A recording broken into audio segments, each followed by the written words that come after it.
Hello, Jess. How are you? Hello. So this is just the Eunuch. I've been on her podcast twice now, and she's a good friend of mine. And Jess, for the audience, could you tell me who you are? Well, that's a lot of things to answer. I'm an American. I'm of European descent. I am a bit of an activist, a bit of an entertainer, and I do my best to be a truth teller above everything else. About 10 years ago, I'm 40 years old, by the way. About 10 years ago, I started realizing that almost everything that I based my life on and knew about the world and others was a lie. And it started me down the path that took me to where I am today. So, a short answer to your question is yes, I am technically a eunuch. I think that technically, if you wanted to be a jerk about it, you could put me in the transgender bucket, but I hate the trans lobby and what they stand for. So, I don't identify as such a thing. But I can go into more of that later if you want. But I have a lot of different experiences from different buckets of people going through my life. And I think I have a unique standpoint from which to talk about the values of morals, ethics, nationalism versus globalism, economics, that kind of thing, from sort of I just stumbled through it all and I have lived experiences layman point of view, not an academic or well-read point of view. So that's sort of the encompassing uh, amalgamation of what Yizz the Eunuch has become and what the last 2 years of my content on my channel has been about. So what do you do, if I may say? What do I do as in my everyday life, not my content? No. You do political activism, yes, but what is it you do with it? I know you do YouTube because I've been to two of your podcasts. The activism that I do locally recently has been campaigning at my local church, talking to people at schools, especially the big lefty university nearby here, because I live in a very rural place where it might as well be 1940 for a lot of people around here still, which I like. That's good. That's one of the reasons I moved back here. But we do have a larger city, larger for here. It's only like, I think, 60 or 70,000 people. It's still pretty small for a city. But they have a rather large state university here. And it has, like most universities, been partially overran by whatever you want to call our enemies, the people who want to put destructive ideas about religion and faith and family and country and government into people's heads.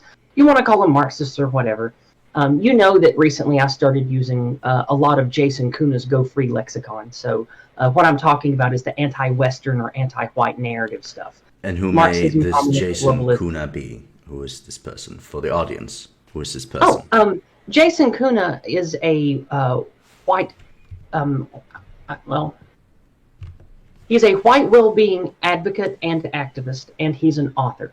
And he leads a community and a content cluster, YouTube, DLive, that kind of thing, where he points out what he calls the anti-white narrative, which is the encroaching zeitgeist that wants to disempower, pick apart, and destroy Western civilization.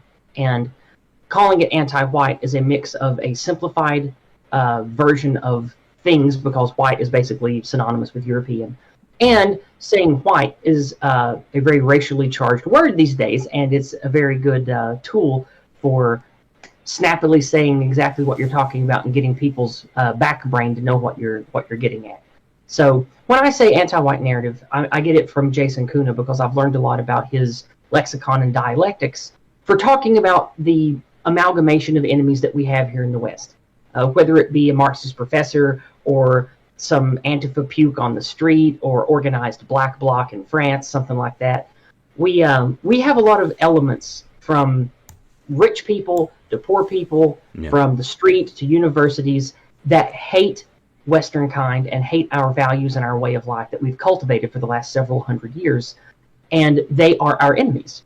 And calling them anti-white or anti-Western is just an easy tag to where when you say it, people would get the gist of what you're talking about. So my lexicon that I use is very heavily borrowed from this man and his book called Go Free, which talks about taking your mind and going free of the the mind poison, which he calls meme pathogens, that are the anti-Western, anti-white thought cancer that gets put into us by educators in movies and TV and stuff.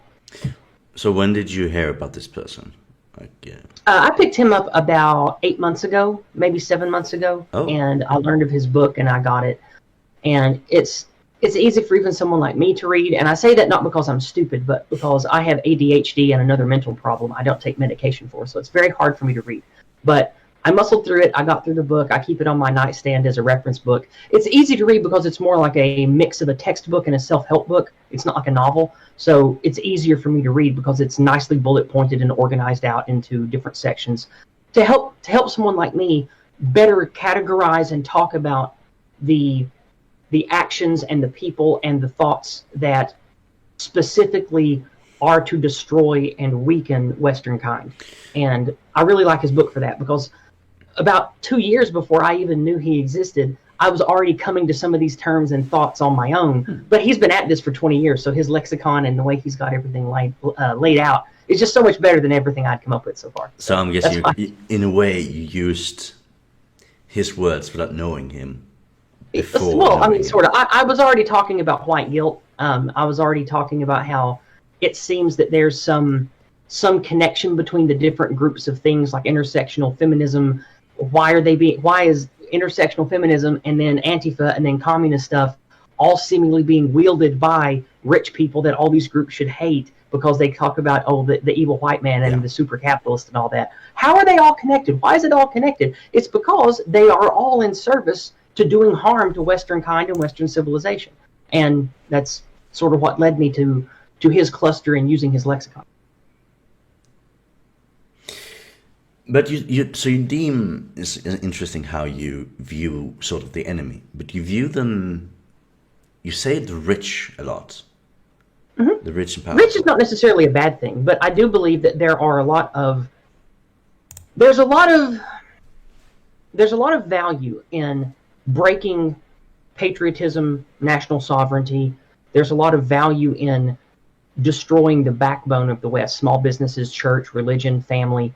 If you are someone who heartlessly cares only about profit and money on the big end, and you only want people to be consumer units that are easy to shuffle around on the same global capitalist chessboard or whatever. So it's not that I dislike money or wealth or capitalism. I tell people oftentimes I'm an ANCAP at heart. I can't help it. Like that's where my heart lies. But like a lot of people that are dreamers, you got to realize that reality has a huge chasm to go before the things you dream about could ever become real. So that's what led me to being a mix of a conservative, a nationalist, a racial identitarian, and an advocate along race and ethnicity, because I think that is where we have to rally to save Western kind. Then we can go back to arguing about economic structures and whatever else might come next. But if white people themselves are deracinated and eliminated to a point to where we can't have any control over the lands that we occupy, Western civilization comes from Western people. And if this mass migration, super globalist juggernaut continues to roll like it is, well, we're going to be gone and cast to the winds. And then it's going to be like the Native American tribes of North America. After America Americanized them, that's what's going to happen to us in our countries. We're just going to be dispersed, and that'll be the end. So that's what led me to finding allies and talking points from people who are nationalist and racial identitarians, ethno-nationalists, ethnocentric nationalists, that kind of cluster. You stated that sort of it's not about geopolitics or politics in and of itself. That can come later, but you see now a sort of an existential threat. Yes. That goes beyond normal political discussion. Yes. So I'm guessing then your end goal in your political activism would then be to move past this threat, to have a society which doesn't have this threat level anymore. Yes. I could elaborate on, if you want to really pick my brain and know what Yizz wants, I could tell you multiple stages of end goals, if you would like me to pontificate. Sure. For a short-term ideal end goal, it would be to end the anti-white sentiment and the anti-Western cancer that has been infecting us for God knows how many generations, at least 2. I would like to live, and I would like to live to see a West that is not plagued by whatever you want to call them, anti-white, Marxist, intersectionals, globalists, whatever you want to call them. I don't care. I'm not this person that wants to try to blame everything on the magic tribe of Israel. I don't try to blame everything on the commies, because I think the world is far more complicated than just one group being the main cancer.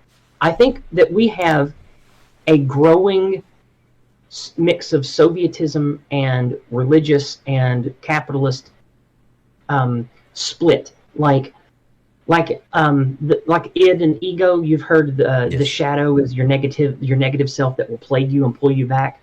I think that Western kind, whether it is 100% purposeful and manipulative or not, we have a powerful shadow living in us right now that wants to decay the family. It wants to degenerate our race. It wants to make us all wage slaves. It wants to destroy small business. It wants to do a bunch of other things. And calling it the anti-whites or the anti-Western narrative, calling it the global elite, it's difficult to put a label on all this stuff. That's why I like Jason's lexicon of calling it all anti-white. Call it what it is. It's against us and our way of life that we've cultivated for hundreds of years. So I want to live to see that mind cancer, that thought plague, that spiritual shadow exorcised from our society. I'm not saying that I'm never going to be happy unless we have a pure white ethno-state. I think that's untenable, first of all. Yeah. And I think the steps you'd have to go through to get that you're probably going to stumble into things I would consider highly unethical to get that. So I'm not for that. But I want us to be allowed, as Western kind, to be ethnocentric, to care about our own race, our own people, the way that humans naturally do. You look at the Asians. Asian is a race, Japanese is an ethnicity. The Asian people of Japan are Japanese. They self-select, they prioritize their laws, their economy, their business, their religion, their faith, everything around their people, which are Japanese Asians. I think that Europeans should be no different. And I don't remember, I think it was, I believe it was the Dalai Lama that recently said Europe is for the Europeans, this mass migration should stop, something like that. You said like, that. I don't wish any harm to other people. And I most certainly, like most ethno-nationalists these days, I'd like to point out, I am not a white supremacist. I don't believe in a supremacy of one race or one culture over another. Humanity is just different. And I believe that one of the primary lies of the shadow plague or the cancer in us in the West is this concept that all people and all civilizations are equal. I think that that is a purposeful lie told to us by people who want to break us and scatter us and get us to ethically, willingly invite people that either hate us or are jealous of us into our homelands and give them our society. And I want that to end. I think that's horrible. I don't want that to happen to anybody. I don't want to reverse it. I don't want to try to make the whole world white or anything crazy like that. That's not what I'm after either. I want peaceful ethno-nationalism with an ethnocentric focus on trade, school, religion, and all that stuff, because that is the only thing that we have seen lead to healthy, stable city-states, states, governments, that kind of thing, is when a people align to one archetype and they focus on that. Because every time we've seen multiculturalism come to a head, I mean, look at London, right? Look at New York City. It's not going to work. It creates conflict and problems because people are different. So go ahead. So I'm guessing it's not, well, yes, it's about people who are attacking white, but it's also about other groups also having the same right for their own tribe of sorts. Mm-hmm. As you mentioned, Asians. Yes, Japanese should have the right to have, the sunshine land without intervention or other groups coming in and destroying that. Same goes for any other group, I'm guessing. So, and one thing that I'd like to talk about when it comes to the boogeyman word in the West of ethnocentrism or ethno-nationalism, what people need to understand is the reason that we must say that is because even the concept of patriotism and nationalism has been subverted. So you have civic nationalism. You have people saying, oh, well, if you're a real American patriot, you shouldn't see color. Everybody's the same. No, that's a damn lie, and you know it. And so even the concept of nationality is starting to be subverted. And that's why I think we're seeing all across the West an upsurge or an uptick. That's the word. An uptick in the frequency at which nationalist or ethnocentric groups are starting to form is because people are starting to realize this. They're starting to realize that they are being replaced, and they never asked for this. Governments and multinational corporations are doing it to their countries, and they were never asked. They never took a referendum. It was never on a ballot. Yeah. That all this stuff is happening. And I think people are getting really mad, and they're realizing their countries, their cities are literally being taken from them, and they are being kicked out. Their children's future is being denied for immigrants' children. And that's really ugly, no matter what the color is, no matter what the race is. That's wrong, and it shouldn't happen. Indeed. So Indeed. the reason that I don't... And the problem is, as you say, they never asked. Yes. They were never asked. It's not something that people of the West agreed to. Like if, let's say one of the 50 states in America, let's use Hawaii for an example, since it has a lot of travel, a lot of tourism, a lot of non-white, non-European people there. Let's say that as a state, they took a referendum and 77% of the people said, we want to make migration, integration, miscegenation, and multiculturalism, we want to govern around these things and make our business around these things. And the people there wanted to do that. I have no problem with that. That's what people wanted to do. And then they deal with the fallout of that. But that's not what happened in any country or any state in the West. That has not happened. You picked Hawaii of all places. The Hawaiians doesn't want the Americans there. Because and that's fine. Hawaii is a militarized zone, more or less. They capture it by force. So again, they didn't even ask the Hawaiian people, right, is this what you want? Because they would say, no, we want to rule ourselves, as we've done before, when we were a kingdom. I think they were a kingdom. Well, and again, I'm not saying that white Europeans are native to North America. I know we're not. But what I'm saying is, we have lived here for hundreds of years now. There's no way that all of us can just pull up anchor and go back to Europe. That's not going to happen. So I include America and Australia and New Zealand and South Africa when I say the West. I'm not just talking about Europe. I'm talking about where Europeans have civilized and where Western civilization occurs. That's what I mean when I say the West. So if I guess, want to ask, so if you get your policies through, so it's not so much anti-white and self-reliance and self-control of sorts is there for people, would you then allow Native Americans to have more self-control, self-governance? Because that's usually an issue when it comes to the white question in America. It's like, yes, you should allow the whites to have sort of monocultural areas in America because, New England and the rest. But you should do the same to Native Americans, because Native Americans already have that in America. They already have their reservation land. Yeah, but I don't know how well the reservations are doing, of course. But let's say they give them more self-government power, more control over their own communities, and that's coming also in Canada has the same issue, and Mexico has the same issue with how to deal with the natives. Meaning, should you give them more control or not? Sweden has the same issue, by the way. We have a native population in Sweden.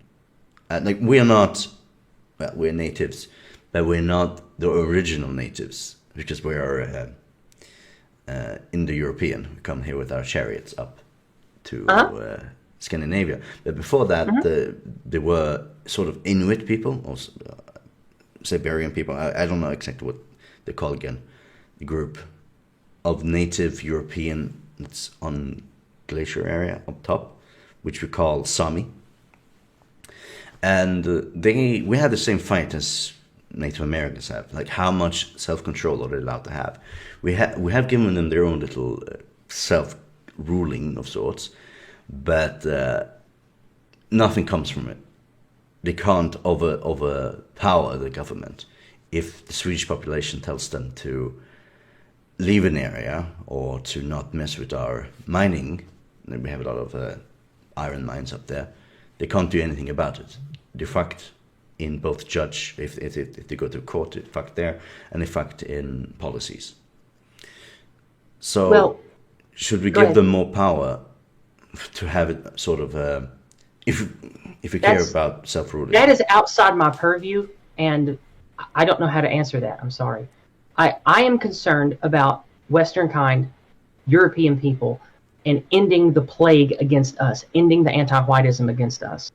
I can't pontificate on the different tribes of Africa or the tribes of Native Americans that live here on reservations.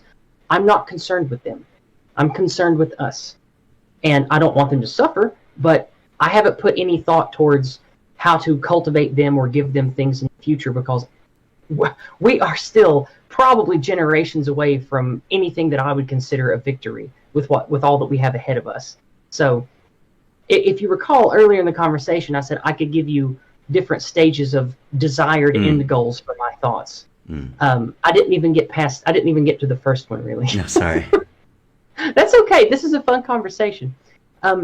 If you would, humor me for just a minute. Let me wrap this up and then tell the next two, because they'll be shorter. Okay. If somehow we can, at least in some areas of the West, end mass migration, break the chains of anti-white lies in media and schools and universities, and reclaim a large part of the West, really reclaim it, make it completely for us, I think that we can have a better shot at some kind of, I don't know, I hate to say world peace, but like ending this awful U.S.-Israel hegemony, endless war starting crap. Like, I hate that stuff. Like, it really seems like unless we can find some way to diffuse this ugly entanglement that Western kind has with not just the Middle East, but currying resource war favors around the world to, because I'm sure you know about, CIA and America and Israel. There's weapons of mass destruction in Iraq. Did you know that? Well, we better go do something about it, huh? Like, and then the media is like, oh yeah, did you know there's weapons of mass destruction in Iraq? Boy, we really should go do something about that. And then when there's not any, the Patriot Act comes out. The people that say boo about that and try to expose it, well, their accounts get missing. People lose their jobs, lose their bank accounts. Like this depersoning that's happening now, it's not a new phenomenon. It's just people know about it because of how the internet and social media has grown. The governments have depersoned people for a long time. And I think that if we can get to a point to where we have an ethnocentric West that doesn't care about currying war for a war machine, that doesn't care about having to fight against our own kind in our own country, that is a desired end goal for me in the foreseeable future, maybe in a couple of generations, if we can get that somehow.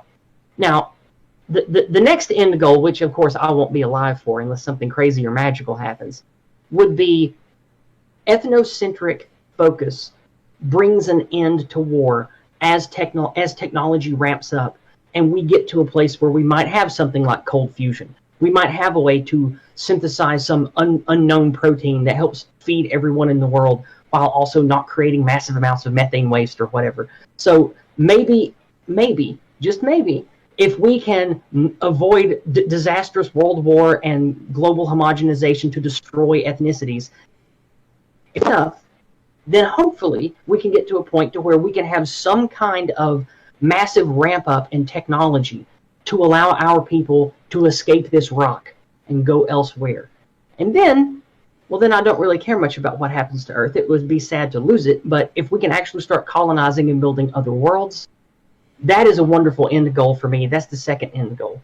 The third end goal is, maybe inspired by too much DMT, but the third end goal would be for our people to eventually do some sci-fi shit, do some real weird sci-fi stuff where we can technologically or spiritually evolve into some kind of, I don't know, whatever type of being comes next, and truly explore the cosmos. And just like our ancestors love to go out and explore all of this world, I fantasize about people of us thousands or millions of years from now evolving psionic powers or creating technology that lets us do that across trillions of stars and worlds to the edge of the universe. I think that would be awesome. So that's kind of my third make-believe, maybe not so unfeasible in the long term, in the goal that I would like for our people. But that's just something fun to think about.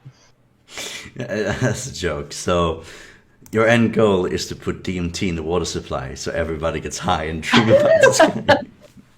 Yeah, that would be fun. No, jeez. No, no, of course. I mean, the point of humanity is always to reach the stars. You know, I would love that. Yeah. yeah, that's kind of how you beat the anti-natalist arguments when people say life is meaningless, just don't have kids. It's like, well, yeah, I get you, but I want humanity to be better, to improve, to reach the stars. So I get you in that point. And one of the reasons that I have become a what's the best way to put it?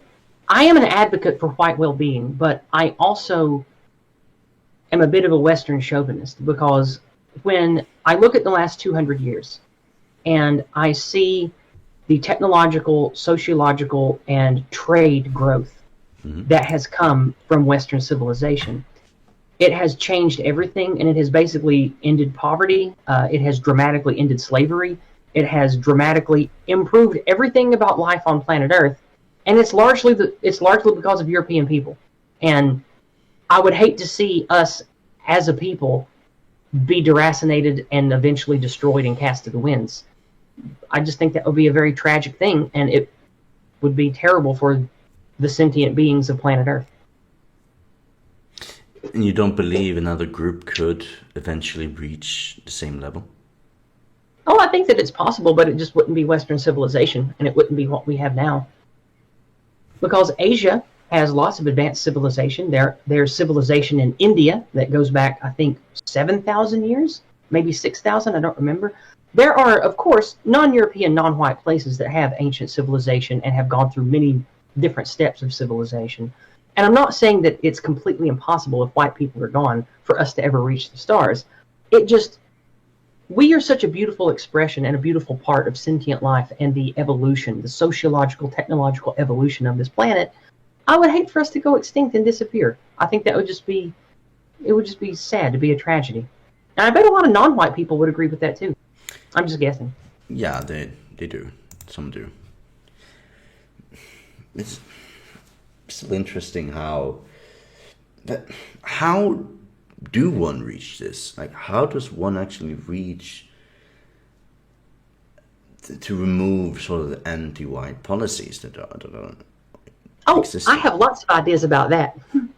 All right. I think that one thing that we must do is we have to. The reason the activism I do is important is because a change has to come from people culturally. We don't have any power in government and institutions to enact any of this. That's not going to happen for a very long time. Excuse me.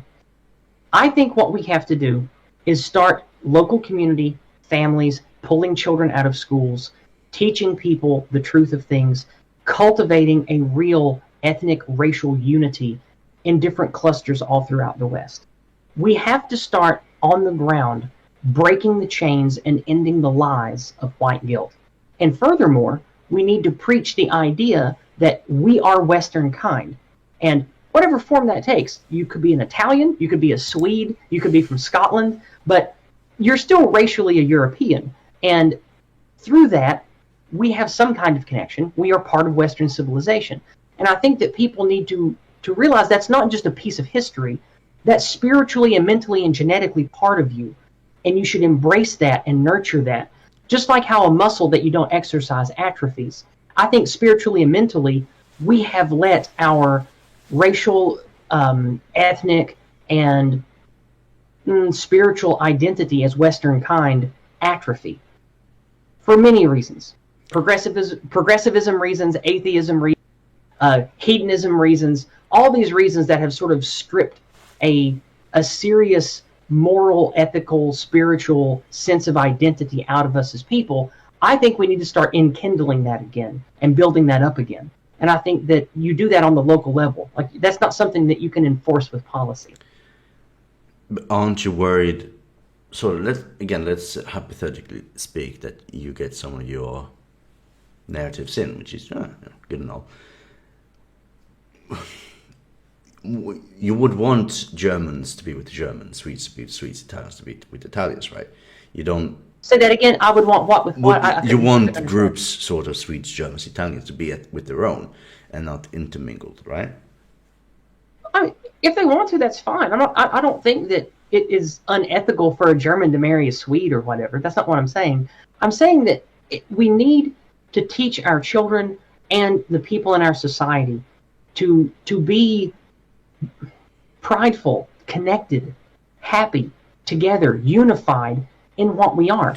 Other peoples are like that on Earth. Whites have been losing that for generations. That's why we are losing globally. We are being broken to be replaced. White erasure.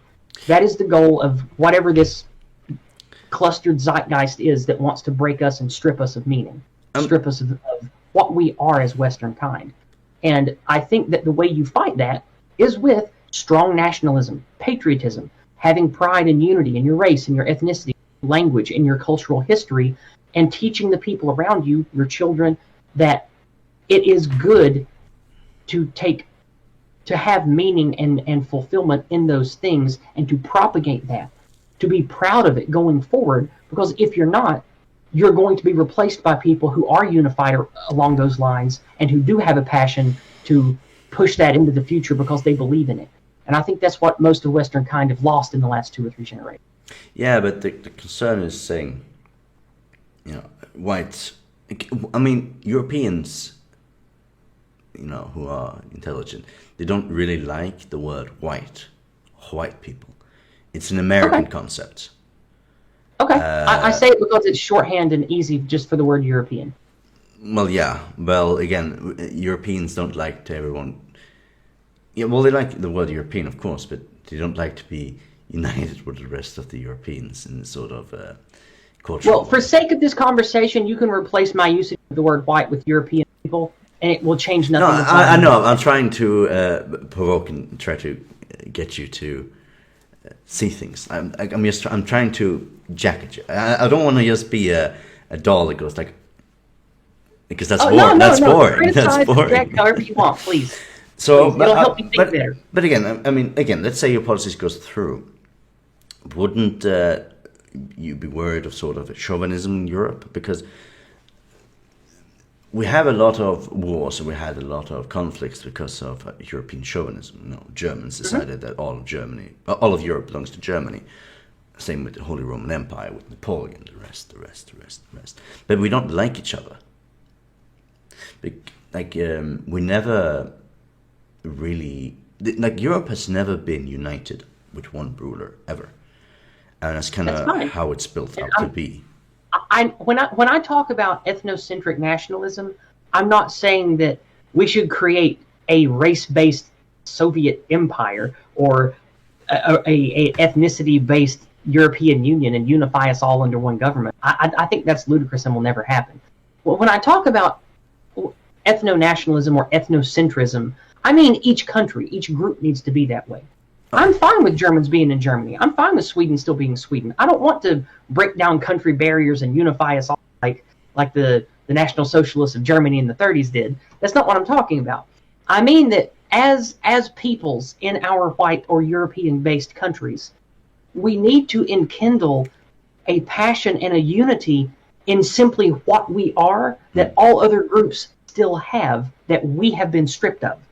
And I think that will start, that is the curative contagion that we need to spread to our people, is to end white guilt, start young, break the globalist and anti-white lies about all the stuff that makes us want to self-destruct, and try to end this endemic spiritual cancer that makes people want to teach our kids when they're 6 years old that they're trans, that wants to teach people that it's okay to get abortions or even celebrate it, that teaches people that, oh no, it's okay, everybody's the same, race doesn't matter, bring them on in, that's fine, mass migration is just fine, got to lower those wages. Like, all of that stuff needs to end, and we don't have the governmental power or the military power to end that. The only way we can fight it at this point is from the ground up. And I think that the best way to do that is with what I do. To teach my people to care about their people enough and their children and their local communities enough to start talking about the stuff I talk about and hopefully have a chance at a future for our people. So, I just want to go into Richard Spence a tiny bit here. He stated, you know what I stand for, what I defend, the propertarianism. ideas. Sort of. His criticism of us was, well, laws won't change the world. We need a white awakening. Well, laws change things. I think a common mistake people make is politics is downstream from culture. I don't think that's true. I think it works both ways. Yeah, it does. I think that an authoritarian structure, which any state is that, especially the monstrosities we have today, they are very authoritarian. They will enact things at the top level, and then it will be enforced, and then culture changes around it. So, and that's a big part of the whole slippery slope thing that conservatives complain about. To give you a story of how that works, and it's true, it's both ways. It goes both ways. Swedish government made it into law that if you smoke and you throw your little cigarette butt on the ground, it's 800 Swedish crowns fine if you do that, because that's littering or loitering. And, I bet that stopped that in a hurry, didn't it? No, it didn't. Well, it did. Really? It did. No, it did. So the one who made the policies got interviewed and was asked the question. So, we have some problems in Sweden. Why should the police care if you throw a cigarette butt? Says, well, they don't care. We're not expecting people like the police actually to intervene in this, but if we make it into a law, it will become sort of a culture. Mm-hmm. Because if something is, on paper illegal, it will stop people from doing it.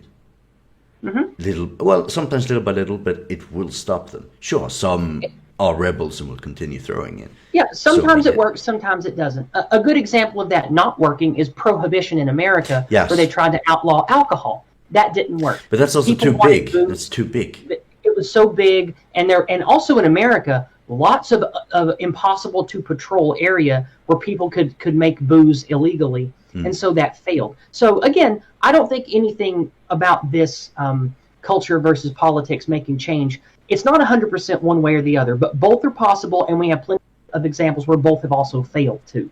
So that's why I think that the thing that I can do, that I take fulfillment and derive pathos from, is knowing that at least I've done something to try to help my people have a future. No, that I fully get. I love ANCAP stuff. I like anarcho-syndicalism. I like proprietarianism. All the academic, let's create our own stuff. Let's go our own way. I love starships and the idea of settling my own planet. So of course that stuff appeals to me. I love all that stuff.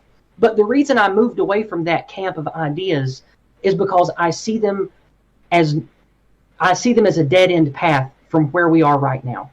I don't think that it's worth my time or efforts to try to invest my time or money into a particular syndicate or co-op or whatever when there are such global powers that want us to be broken and erased. I feel like my efforts would be in vain unless I specifically work against that. And that's why I do what I do. I hope that I can spread the mental, spiritual stuff that our people are going to need to raise a generation of people and create societies that will survive and push back against this narrative and hopefully one day flourish again and actually be in control of our own destinies for a change. I mean, I understand you, but there's an issue with that logic. So, I get you. I mean, you don't always want to be under a banner. You want to help your own way. That I fully understand. But sometimes you need... the guy you mentioned, the white guilt guy, yes, he have created a language, which is good. At least that is something to work upon. Mm-hmm. But let's say you didn't have the language, and you did activism. You did. The issue is you will fall flat.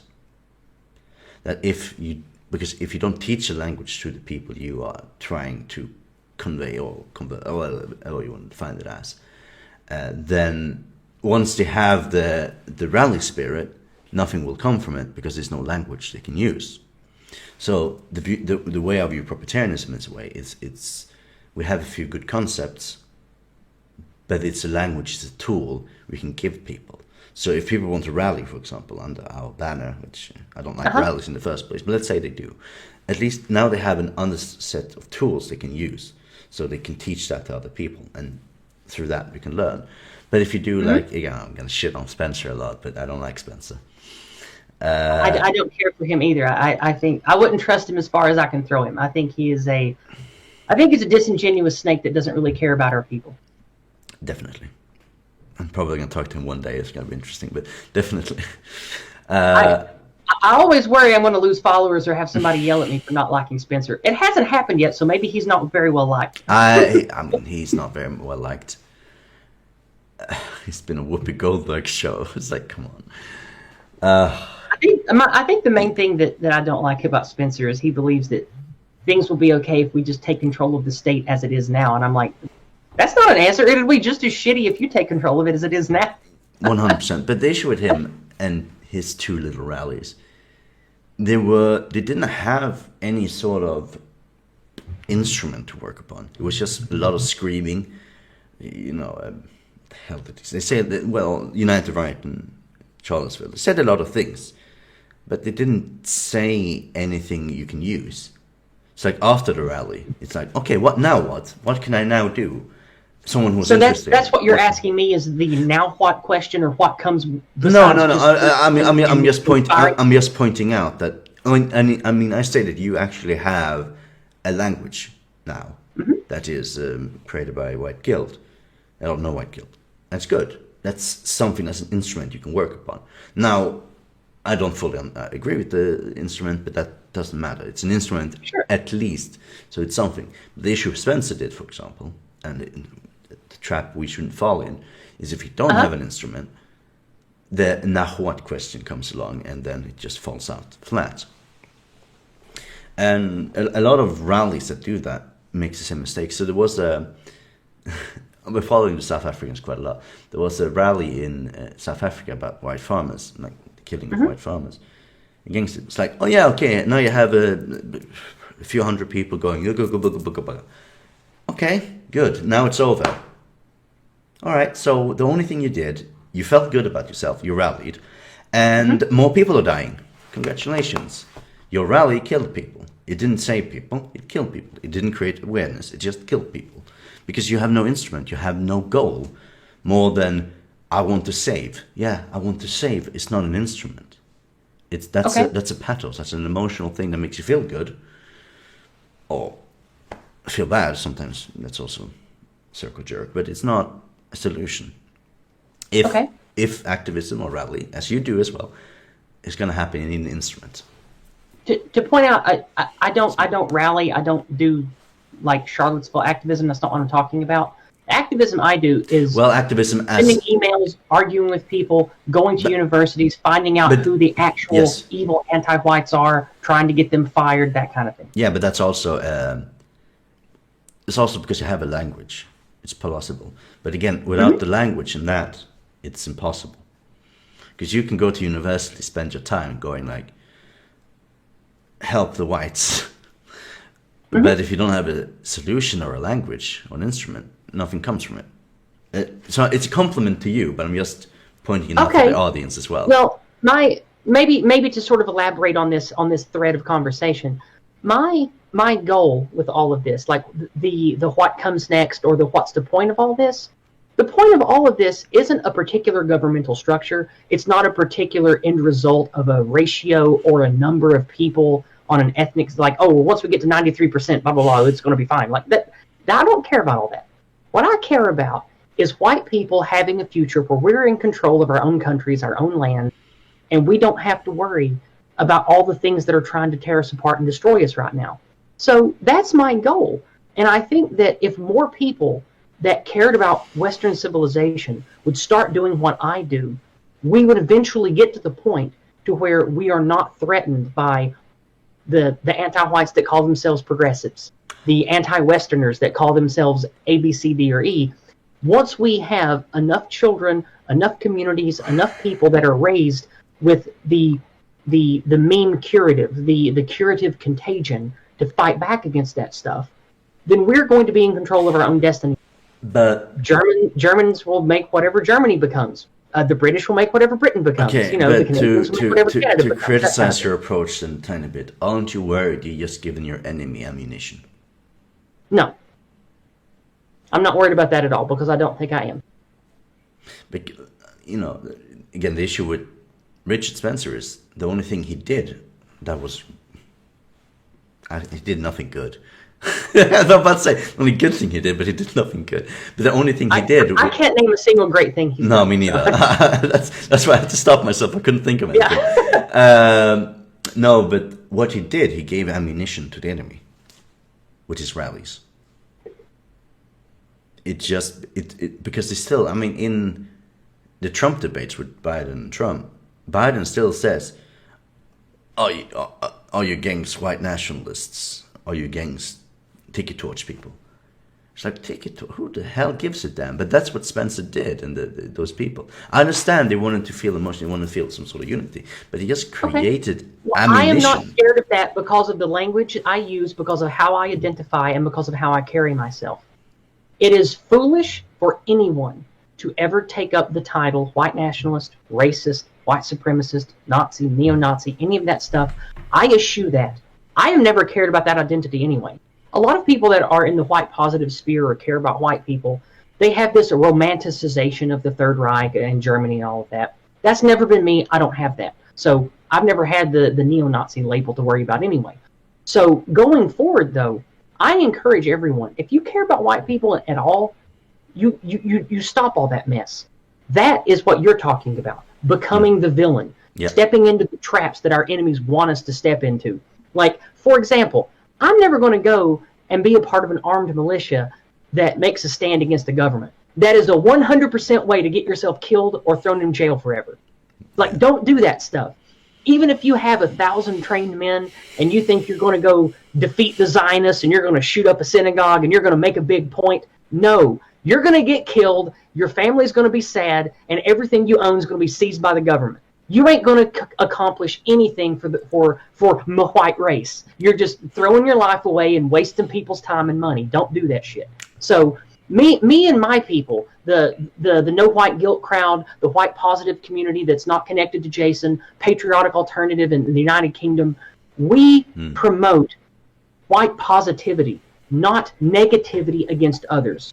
We eschew the whole white nationalist neo-Nazi stuff. We don't do the swastika thing. We don't talk about, oh, well, Hitler was right about blah, blah, blah, blah, blah. No, that is cancer. You bring that shit up, everybody normal is going to seal their ears, and everybody in government is going to pay attention to you with a magnifying glass. Yeah. And so we don't do any of that stuff.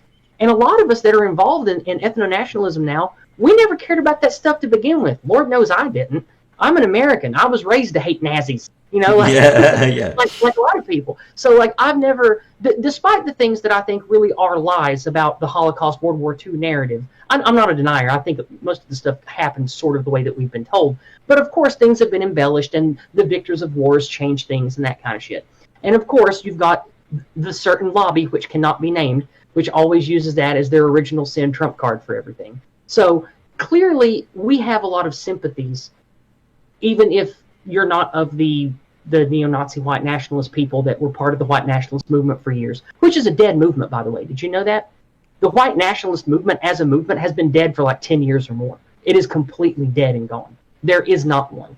So that's why when people say, oh, the white nationalists are the biggest threat, no, they don't even exist as a group in America anymore, and this was the only place they really had an actual organization anyway. The white nationalist movement that actually went by that and did white nationalist things, it's gone. It is gone. Ethnocentric nationalism that appeals to ethnocentric society building and ending wars and ending the resource struggles, breaking up the U.S.-Israel war hegemony, the whole planet. That's the things that we want. The people like me, the ones in Canada, we care about peace, and we care about what I like to jokingly call true diversity. We think countries should remain countries. We think people should remain people. We don't want the homogenization of this global zeitgeist to come brown us all and make us all have similar language and customs and all that. We think that is absolutely vile and inhuman. We want all the ethnicities of the world to grow and flourish naturally. And people naturally self-segregate and naturally create city-states and then governments. And so that's sort of the end of that thought train of why I'm not afraid and why I don't think I'm stepping into traps, is because, number one, I have the truth and science on my side with everything I talk about. Number three, I think that most people understand everything I'm talking about, even if they don't have the words to say it. And that's why the lexicon I learned from Jason, paired with my own language tools I've developed for the last 5 or 6 years, really makes me feel like I have power and truth, and I'm not scared of people who will try to label me as this or that, because I don't use the language of the boogeyman. They are going to call me the boogeyman, but if anybody listens to me talk or argues with me or looks into my past or looks into the things that I say and talk about, they're not going to see any of the boogeyman stuff, because I don't do it and I don't believe in it. So I don't preach it. So that's why I'm not afraid. That I fully understand. Yeah, I like it. And again, I mean, when you said don't join the militia, it's like, yeah, it's gonna be like that, because that's the issue. Because I think pretty much anyone that has at least a halfway decent grasp on the way that things work in the state that we're in, you take up arms against one of these states, we know what happens to you, and it's not good.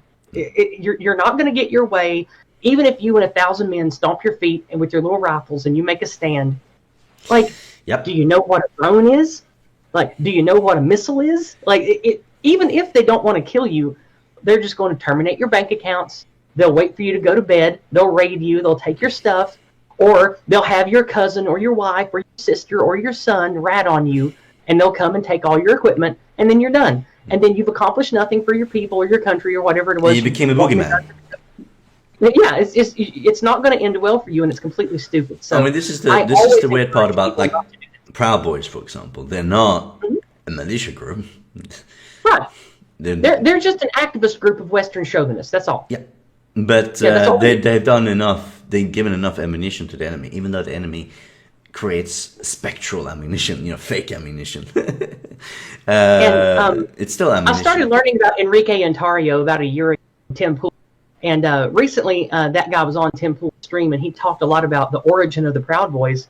And most of the Proud Boys don't even do the activist stuff. They're more like a mix of Western chauvinists and machismo hotheads that like to just laugh and cut up together. It's kind of like a men's club. It's really. A men's club. So, yes, Gavin. Gavin created a men's club. The fact that they're still called white nationalists, that is just the most absurd thing to me in the world. Funny thing is, anyone who knows anything about the white nationalist movement, like these guys in the Proud Boys, they would have never been part of that. No. Now, many of them have interracial relationships. Yeah. And a lot of them aren't even white. Did you know that? Yeah, I know. 40% of the Proud Boys aren't white. Like, it's a ton. Those damn neo-Nazis. Another funny thing with the Proud Boys is Twitter recently had, like, they showed men kissing to, like, fight the Proud Boys, show them like that. It's like, all right, well, a few weeks after that, 2 Proud Boys married each other, like 2 men. Yeah. They're not, and also, they're not anti-LGBT. So again, it's funny how they create a boogeyman. The left, the Democratic Party creates boogeyman, but they're not real. Yeah. I mean, I know one reason why they do it, and it is to get that budget increase. Mm-hmm. So, and I'm not going to talk about the insights I know about the American government a bit, but they cheat a lot. Well, they use a lot of... I don't know if you've heard this or not, friend, but the bureaucracy is expanding to meet the needs of the expanding bureaucracy. Yes, 100%. There's a lot of fake neo-Nazi stories, a lot of fake attacks. Mm-hmm. And again, why? Well, budget increase. Always and been that. Another thing I'll say really, about I don't mean to talk over you, I'm sorry. Go ahead. I think we have like a 1 second delay, and it makes me talk over you. I'm very sorry. But another thing I'll say about neo-Nazi stuff and fighting the government and all that stuff, I've been in ethno-nationalist, white nationalist circles looking for these kind of people for a long time now, going back about 3 years, because I didn't believe the media narrative and the lies around them. And I have not met anyone in any of these groups that actively says you should use Nazi iconography, you should talk about Hitler, you should take up arms against the government, you should make a militia, you should go kill anybody. I have never met anyone that says that, and everyone that I have met and talked to in these circles says, if you hear anybody talking about that, they're a fed or a lunatic, and don't talk to them. Like, so That's why I don't think that white nationalism or neo-Nazis is a problem or a threat at all in Western countries. I think Neo-Nazis it's completely exist. hogwash. I mean, they exist, and I've spoken to some of them. But most of them... And it was probably feds then, or crazy people. No, the real ones. But the real ones, they usually say they're part of a community. Either their parents were it, or their friends group were it, and then they became part of it that way. Most people, I mean, as they say to me, most people in America are not like nationalism per default. They don't go into it by default because, as you stated, America is very anti-Nazi. Always has been. It's in our video games. It's in our movies. You know, like people it's in your overall culture as well because you fought them. So it's all in it. Which I wish it wasn't, but what are you going to do? That's how it is. It is. You know? It is what it is. It is what it is. So when people state they are neo-Nazis, again, it's not because it's easy to become it. It's a community thing usually. Socialized into it through community. But yeah. But the funny thing is, a lot of the ones who wear Nazi flags to unite the right and the rest, either they're mentally ill, some of them are mentally ill, or they're there because they made another crime, and it's a way to get less punishment. They do sort of operations for the feds, for example, showing a Nazi flag. The point is, they need to create these fake stories to get budget increases. It's kind of funny. So, I mean, when I was in your podcast last time, I mentioned how everything is sadly about bureaucracy in our society. Someone was angry. Like, no, that's not it. It's like, I'm sorry, but it genuinely is. But of course there's anti-white sentiment and the rest, yes. But a lot of it's happening just through bureaucracy itself. It's just of course, really dumb when reasons you hear why. me talk about anti-whiteism and anti-white sentiments or the anti-white narrative, almost 100% of the time, people who are carrying out that stuff, it's not because they're scheming merchants that say, I want to hurt the white people. Yes. It's what has become. Yes, exactly. It's what has become. Exactly. Right.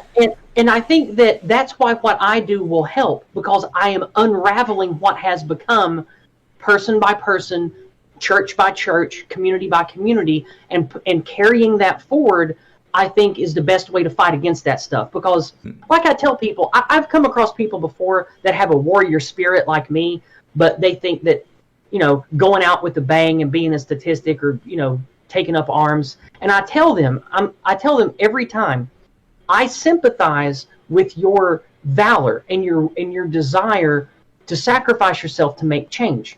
This is not how you make change. This is how you enforce the harm against us. Yes, because exactly. You're giving credit to those government agencies that want to get that funding and want to self-sustain themselves. Because if you're part of the NSA, every militia idiot and every psychopath that shoots up a synagogue guarantees their job next year. Yeah. And that's why you don't want to do that. Like, it's all part of unraveling this ugly machine. It's so sad that that's the truth. It's genuinely the truth. I mean, it's sad, but it's the truth. And like I told you early in the conversation, I do my best to only speak the truth because the truth is powerful. Yeah, and I mean, if you speak to the federal agents that know what the hell they're doing, sometimes they allow, it sounds weird, but they allow damage to be made so they have a reason to exist. They have a reason to exist. Obviously, they help a lot. That's not the point.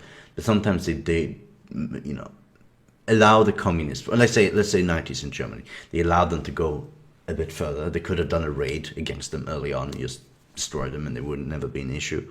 But if you allow them to do some things, then all of a sudden the narrative changes and they get a budget increase, how people speak about it changes and everything changes. Same thing about right extremists. Yeah, there were some early on that got through the radar, but now most in Europe, not Germany sucks. The most secret agents or military intelligence organizations in the West know about the right-wingers by this point. They know who's going to commit the acts. So if you usually see acts happening, it's bullshit. Yes. I don't believe it at all. And I think I think a big part of what you're talking about is how the media has sort of radicalized people to need the fear.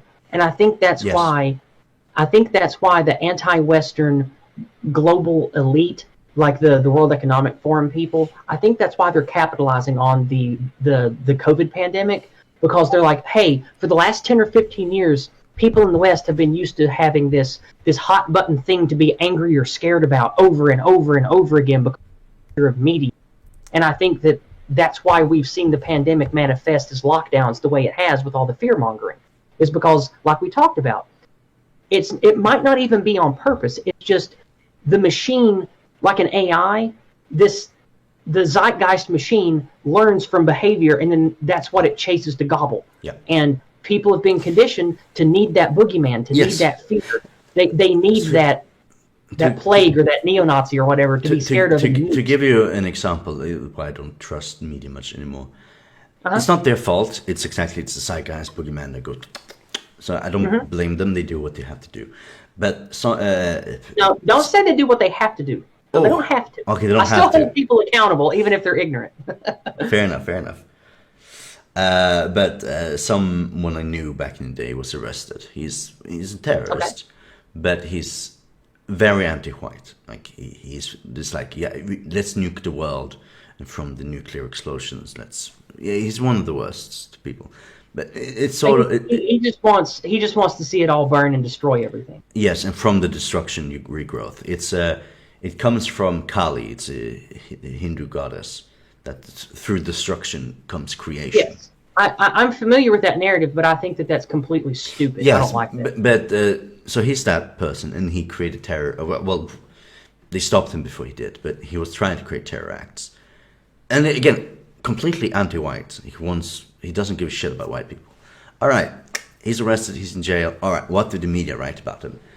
White supremacist. They did not a nihilist anarch, but a white supremacist. A white supremacist. Right. Which That's is just because they need that. They need warm bodies to put in that chair to point at and say, "Oh, look, this is what we make you scared of. See, here's a guy that we call that." Yeah. even though it's completely the opposite. Yeah. So they create boogeyman. But again, this is, you said, it just goes. I mean, it is also simpler to explain that. You just state it as that instead of going into details of his satanic, nihilistic, chaotic worldview.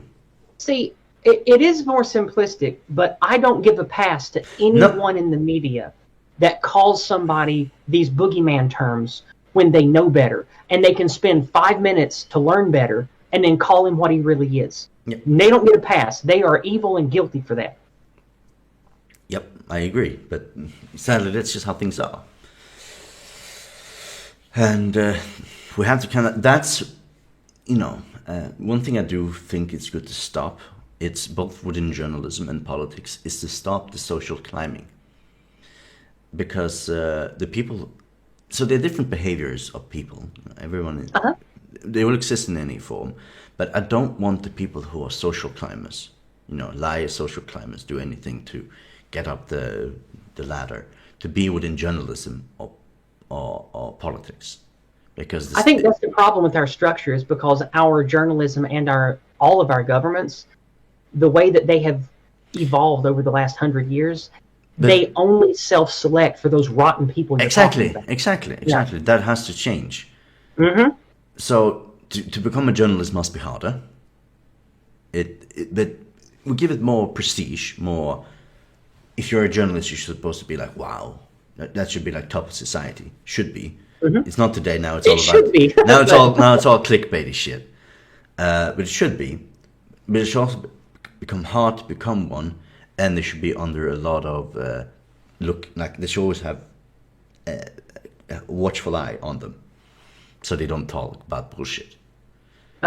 So that's why I'm not for 100% free press, as we call it. We are for truthful press. Yes. So it's not you can't state, oh, that man's rapist over there. Look at me, I'm a journalist. It's like, no, you just destroyed someone's life. You don't want the press to have the ability to label anyone a rapist or a Nazi or an alien. For example. And then And then that makes it real, because Yep. if you have your society trained to believe in at least mostly believe in the truth of the press, and then in a short period of time the press gets subverted with liars and activists, that derails your entire society, and it's terrible. Yep.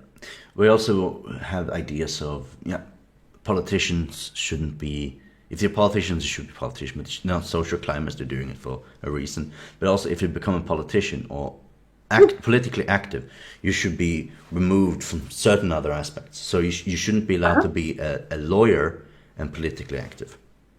I have political activism in you. I can understand that. I can understand that. So there's a few things like those that I think will help. But I mean, again, I just want the personality of social climbers to be gone from those, at least politics. Oh yeah, because you know the social guy climbers, social climbers is not a thing within lawyers, for example, because being a lawyer is hard.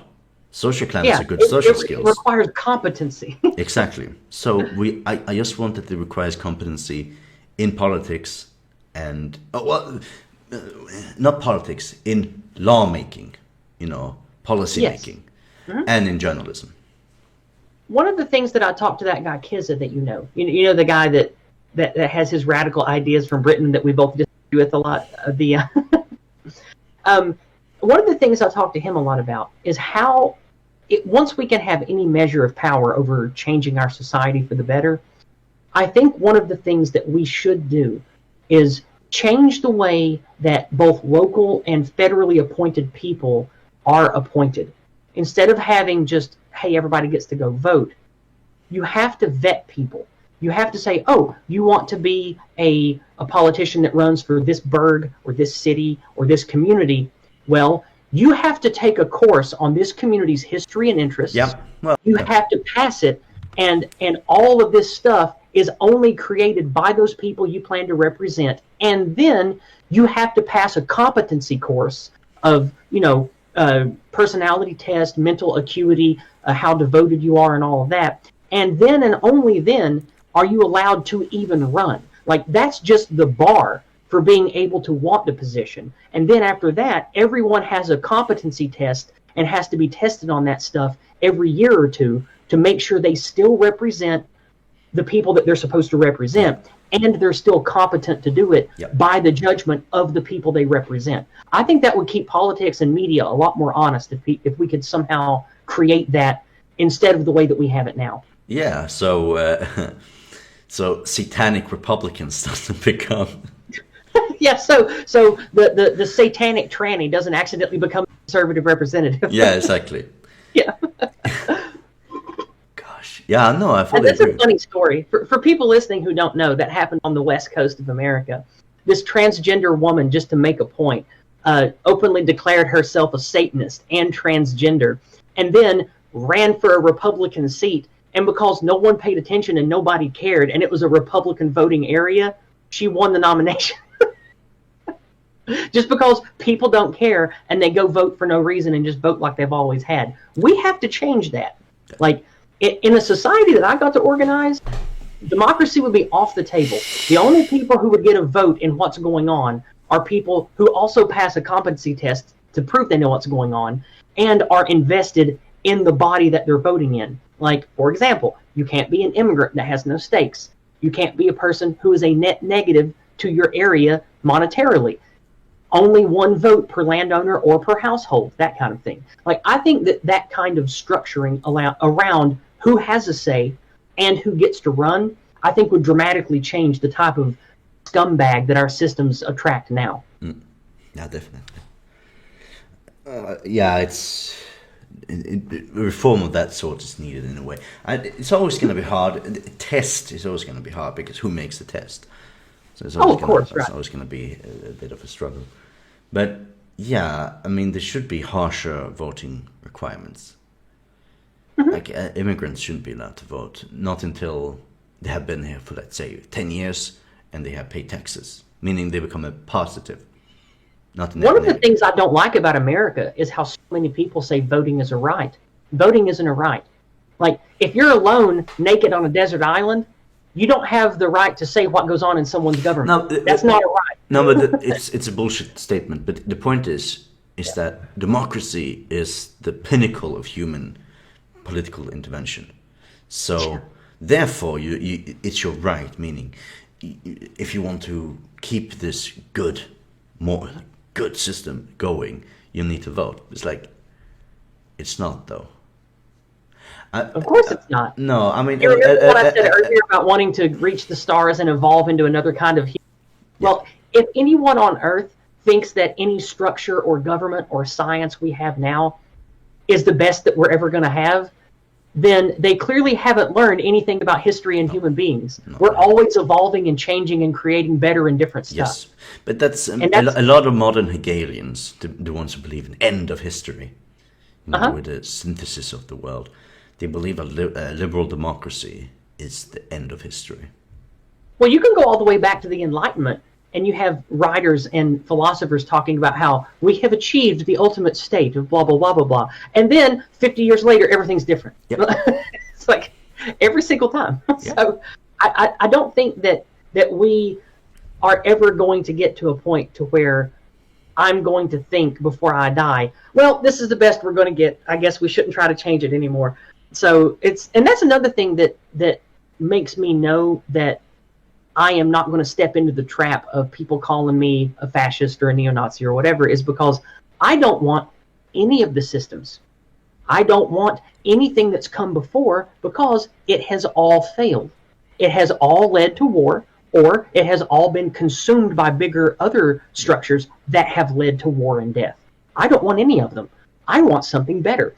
I want to look at how everything has failed. What was good about National Socialism? What was bad about fascism? What worked with early democracy? What works now with late stage democracy cancer? What's good and what's bad of what's come before now? Let's look at all of that and cherry pick for what works best for each country going forward, and see what better systems we can make. So when it comes to economics and government, that's my stance on what we should all do. But that's secondary to making sure our people don't become extinct. I mean, the issue with that is you can't imagine it now. I mean, Marx, when he created his little communist idea, it was a utopic, idealistic, end of history concept. Did it happen? No. Will it happen? No. It's flawed. But what he saw at the time, he thought, all right, from this could come this. So therefore we should try to strive from that. The issue is that people who only have end of history in mind, they don't see everything that's happening, how everything is waving and moving forward. They only see, all right, end point. Go ahead, sorry. And they just go end point. No matter how culture, history, time goes, it's always end point. That's it. It's like, no, it's not. It's not a stationary target. I don't trust anyone, whether a speaker or an author of old, who professes that they can accurately predict what humanity will be in the future. Because in my short life, in my 40 years, I have seen the world around me dramatically change in massive steps 3 times already. This year. Like, exactly, us being able to do this, we couldn't do this 10 years ago. No. And 20 years before that, nobody in the world would have thought this could exist. This is a smartphone. This is magic, man. This is ooga booga magic. Yeah, exactly. And also, go back to when I was born, around 1980. You tell people about me and you doing this and carrying this, that was what they were doing on Star Trek. Yeah. Literally, that's what they did on Star Trek. And this is better than a tricorder from Star Trek in 1980. Yeah. And we have this in reality right now. So that's why we can make them rather cheap. Yeah, made on the cheap that almost everyone can have. So that's why I don't believe anyone that pretends to know, oh, well, if A, B, C, D, and E will happen, and this society does this, then eventually we will have this. Or that's also why I don't believe the ones that are negative, saying like, well, Yizz, the white race is already dead, and the globalists are going to win. And I'm like, no, you can't know that. No. And you can also always go back to the old if the situation was dire, or if the situation was hopeless, their propaganda wouldn't be necessary, that fun meme. Like, you can always go back to that too. But I also think that both the naysayers and the positive utopia people are wrong, because they can't predict what's going to be 5 or 10 years. But I think the prediction that they make wrong. I had the same thing. I had a conversation with a friend 2 weeks ago, And we stated like, oh, what do you think is the problems? What's going to be the future problems? And he stated, well, I think property, right? Like, everybody can't have property. Property will be owned by like the rich of the richest. And which is like, yeah, sure, that can happen. But I told him, yeah, but that's if our system doesn't change. If we do it like the Romans did when they had too many people owned land, was too many monopolies of land, what did the state do in that case? Well, they take it from them. And not to say that it's going to happen again, but you need to understand systematic changes of grand scales, like in politics, can change at any time. So to think and that also along with that, technological changes make a huge difference too. Yeah. So especially now that we have surveillance drones and smartphones, like these things are available for pennies on the dollar compared to what they would have valued at just 10 years ago. Yeah. So moving forward, your property is what you can protect, right? Yeah. Like one of the jokes that my friend Radical Liberation, he's got a cool channel. I don't know if you know him or not, but it's a pretty small channel. But one of the things he says is, well, since part of owning property is being able to defend it and not let anyone else claim it, I claim the moon. The moon is mine. Well, no, of course not. Doesn't work. But yeah, that's so. But you're talking about ownership in toto. That's a proprietarian concept. Yeah, of course. Like I said, I like a lot of the proprietarian stuff I've read. Like property is what you are willing to defend. Yeah. You can't. But no, where I was going with that is we can't predict technological changes as well as government changes, and to say that, oh, well, we're not going to own any property, that the richest of the rich are going to own everything. We don't know that. We don't know if, because who, for all we know, 10 years from now, there's going to be an AI explosion, and then money and commerce will become pointless because we're all going to have everything handed to us all the time, and then we end up fat batteries for the Matrix machine. We don't know what's going to happen. So to think that the situation is hopeless, or that there is always going to be the same kind of struggles culturally or whatever that we have now, I think is foolish. Yeah. I think it's foolish, and it denies the observable reality that's available. I fully agree. Again, okay. End of history stuff is stupid. But yeah, I mean, so I had this conversation 2 days ago as well about why people think this way. It's usually young people. Their first life-ending or world-ending scenario is what they fight for. So today many fight for global warming because they think global warming will end humanity. You fight for more white people, the same thing. It's usually you worry that it's going to end.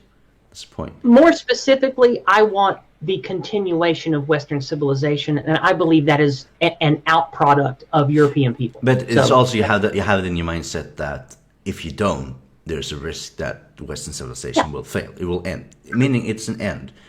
But a friend said to me, it's like, yeah, that's true. All of those things are true in every way, shape, and form. But the more of an adult you become, the more you notice, oh, wait, there actually isn't just one end of the world scenario happening at now. It's multiple.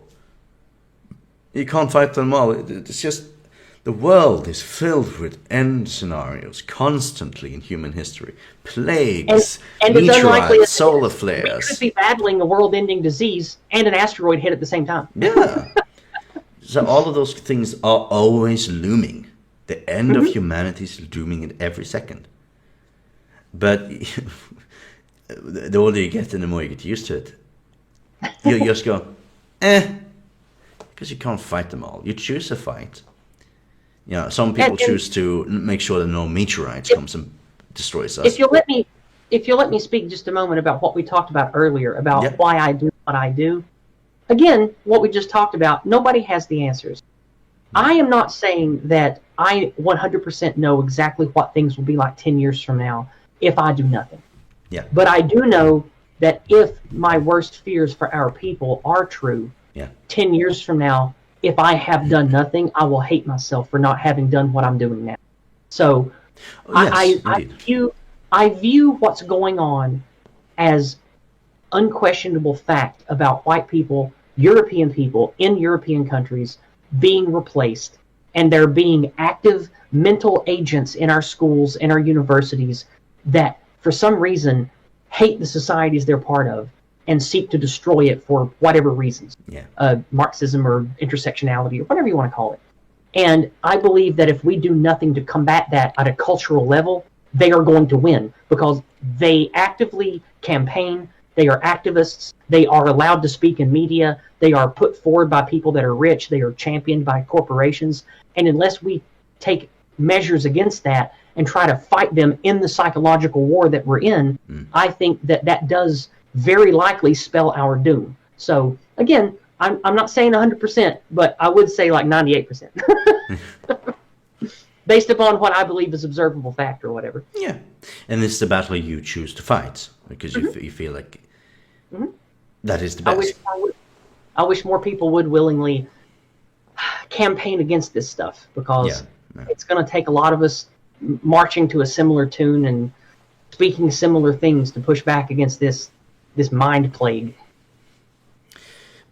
Yeah, and I'm not. It's good. I mean, I'm not complaining that you shouldn't do it. Go ahead, do it. But everybody always have to know there is not one answer, but there is still fights one can do. Like, because answers appears when action is made. So the more rallying come, then sort of an answer or an outcome will appear. But you have to do things for the outcome to happen. Yes. I'd like to say 3 things about that.